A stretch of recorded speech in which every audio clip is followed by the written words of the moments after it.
scenario time again. It is 3 months post-collapse, and you had previously been pretty friendly with your neighbors in your little cul-de-sac.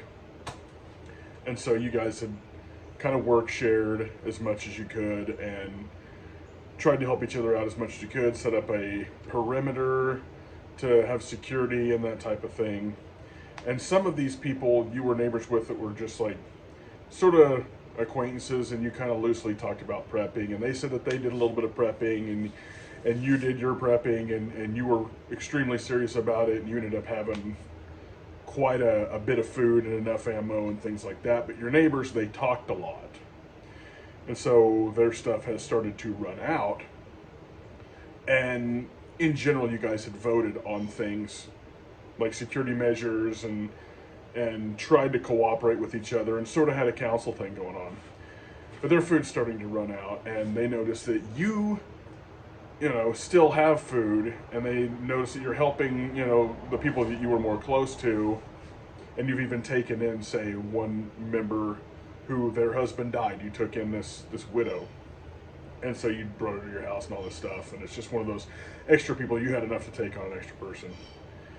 And now that they're running out of food, and they decided it's time to vote again about some stuff, and they all get together and vote that, oh, we need to all share everybody's supplies now that we're running short. Everybody's got to pitch in, and we've got to share everybody's supplies. So suddenly the people that you've been friends with for 5 years, you've lived in this cul-de-sac, they've all decided everybody has to give an inventory, and the people who are in charge of security are going to go house to house and take inventory of everybody's stuff, and it's all going to be put in a central location now. And you don't quite think that that's fair. So your neighbors start getting hostile. You said you're not going to go along with this, even though you've been helping it in every other aspect previously, but you don't think that you should have to give up your sovereign-owned property that you prepared for your family because they didn't prepare enough or take it seriously enough, or they just simply talked about it, and now things are getting to nut-cutting time. How do you react to that? They're on their way to, let's say, come around to your house. They're a couple of houses over doing their little inventory, and you've decided, well, no, I won't even say that much. Are you going to just go in and let them inventory your stuff, or are you going to resist, maybe try to vamoose out of there?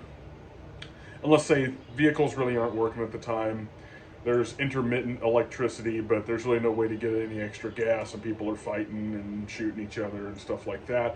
But let's say you've got a four-wheeled garden cart, you've got your wife and let's just say 2 kids and that widow with you.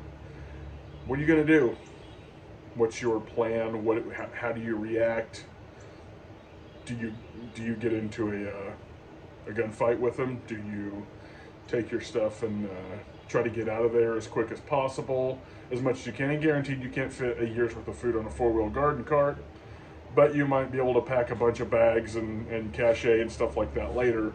Do you take your supplies and go, or do you do the let's all kumbaya community together type of thing after they've voted to, essentially, you're the one guy with supplies. Essentially, they've voted to pillage your house? React.